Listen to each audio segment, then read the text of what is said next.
Bom, gente, nosso assunto agora é a crise no leste europeu. Se no tabuleiro da política externa a Rússia esperava algum recuo da Ucrânia, acabou sendo surpreendida com o avanço das peças do outro lado. O porta-voz do presidente ucraniano reafirmou que a entrada na OTAN, a Aliança Militar Ocidental, e na União Europeia são prioridades absolutas para o país. Ainda assim, a Ucrânia quer se reunir com a Rússia nas próximas 48 horas. Enquanto isso, outras peças se movimentam. Em busca de um protagonismo nessas negociações, o primeiro-ministro alemão Olaf Scholz desembarcou na Ucrânia para novas conversas e amanhã ele segue para a Rússia. Apostos para explicar todo esse jogo diplomático cada vez mais tenso estão as nossas Cecília Malan, em Londres, e Candice Carvalho, direto de Nova York, né? Bom dia para as duas. Começo perguntando aí para a Cecília. Por aí, quem aumentou o tom contra o presidente russo foi o primeiro-ministro britânico, Boris Johnson, né, Cecília? Conta aí pra gente, porque houve, inclusive, ameaças de sanções econômicas, né? Bom dia. Sim, bom dia, Camila, bom dia, Candice, bom dia a todos. Olha, Boris Johnson optou por um tom alarmista, cravando até o tempo que sobra para uma possível invasão, 48 horas nas palavras dele. O primeiro-ministro britânico ainda mandou um recado para Vladimir Putin: nós estamos à beira do precipício, mas ainda há tempo para a Rússia recuar. O presidente da Ucrânia disse que pânico não ajuda, apesar das ameaças russas. E muitos analistas políticos também preferem a cautela, não acreditam que uma invasão seja iminente, acham que Putin quer usar essa intimidação toda para rediscutir a relação da Rússia com o Ocidente. Ele sabe que uma guerra seria muito custoso, mas aproveita o momento de grande mobilização militar para colocar pressão e se mostrar como um líder forte que merece respeito.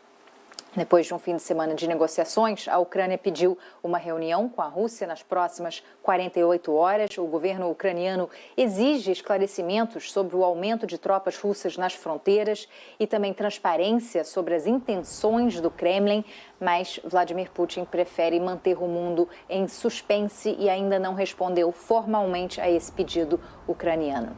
Hoje cedo, o governo russo disse que se a Ucrânia desistir de entrar na OTAN, vai ajudar muito a acalmar as preocupações russas com questões de segurança.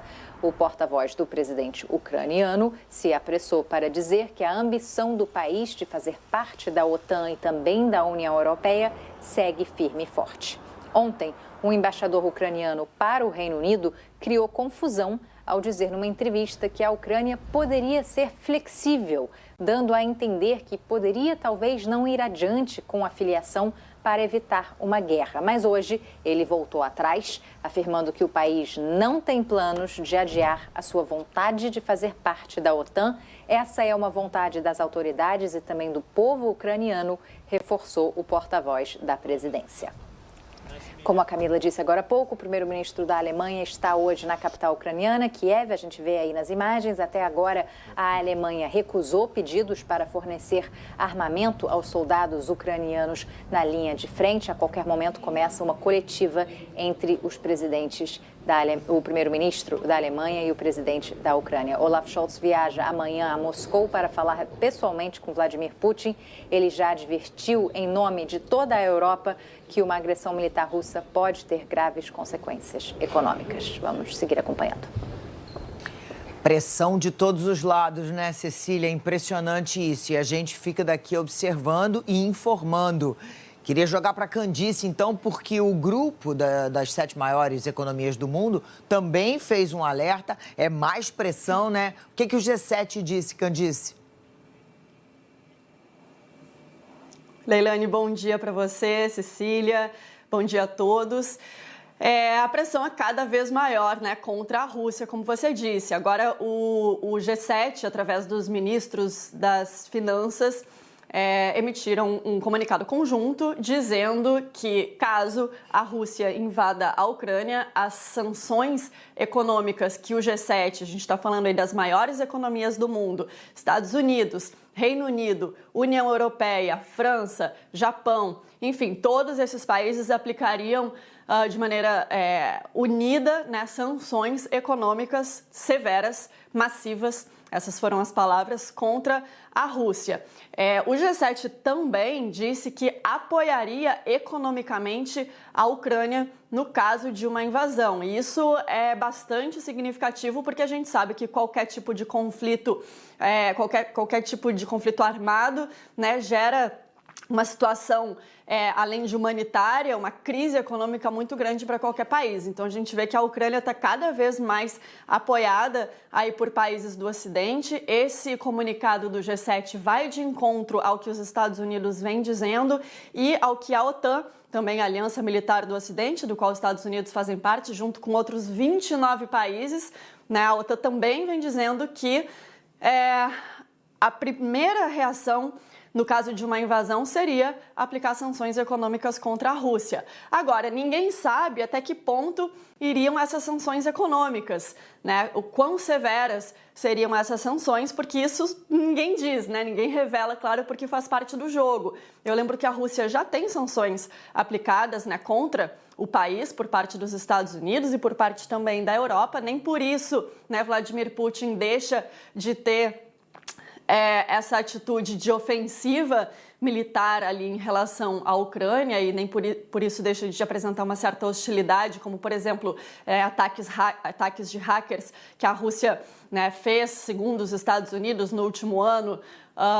Enfim, as sanções econômicas que a Rússia tem impostas contra o país até o momento não pararam Vladimir Putin e não pararam, né, os russos de terem certas atitudes hostis contra o Ocidente. Então, até que ponto, né, essas sanções econômicas são uma ameaça? Bom, isso depende do quão severas seriam essas sanções econômicas. Vladimir Putin, claro, ele sabe que sanções severas seriam muito prejudiciais, inclusive a ele, né? Porque Biden já falou que poderia aplicar sanções especificamente contra o presidente Vladimir Putin, mas enfim, ninguém sabe o nível dessas sanções. Vamos dar uma olhada então no que disse, né, o G7 em relação a essa crise.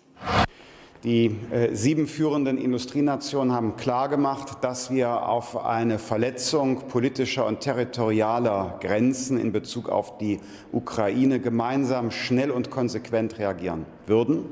Haben die Ukraine versichert, dass wir weiter die wirtschaftliche Entwicklung unterstützen werden und auch die finanzielle Stabilität der Ukraine in dieser Krise weiter im Blick behalten. Russland muss klar sein, dass die G7-Staaten auf eine Verletzung des Völkerrechts, auf eine Verletzung der Grenzen der Ukraine gemeinsam schnell und hart reagieren würden.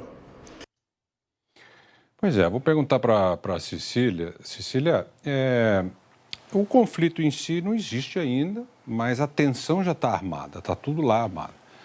O que você tem de informações sobre o impacto disso para o mercado internacional? Bom, os mercados financeiros não ficam imunes, né, Burnier? Também reagem ao clima de tensão e imprevisibilidade. Para vocês terem uma ideia, as bolsas na Ásia fecharam em queda e aqui na Europa também operam em baixa esta manhã. O preço do barril de petróleo atingiu o maior nível em 7 anos, cotado a $96,46.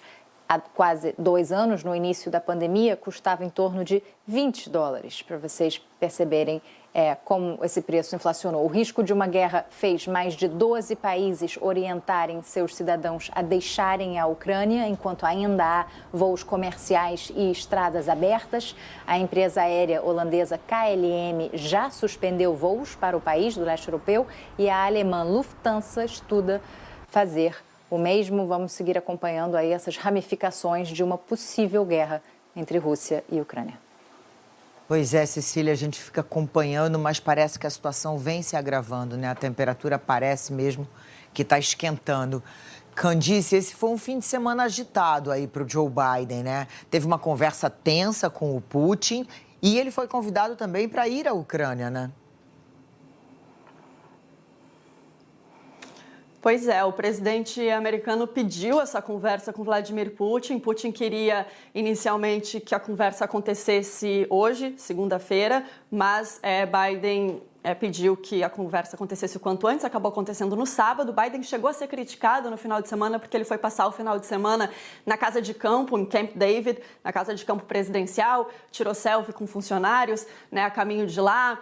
Foi criticado por isso, por estar, de certa maneira, alienado em relação a essa crise no final de semana, mas a verdade é que não foi isso. O Biden trabalhou muito durante o final de semana, teve uma conversa de mais de 1 hora com o presidente Vladimir Putin. Nessa conversa, ele disse que os Estados Unidos ainda esperam uma solução diplomática, mas que estão prontos, né, para todos os cenários. Lembrou que os Estados Unidos estão reforçando a presença militar em países como a Polônia, quer dizer, em países ali da região. Não houve nenhuma novidade em relação a essa conversa, mas o fato dos dois líderes terem conversado já é um ponto positivo, né? Porque a gente sabe que o principal caminho para a diplomacia é o diálogo. Agora, não houve, como eu disse, resultados concretos. Inclusive, a Rússia se mostrou bastante descontente com esse diálogo. O que o governo russo divulgou após essa ligação telefônica foi que os Estados Unidos estão ignorando as exigências da Rússia.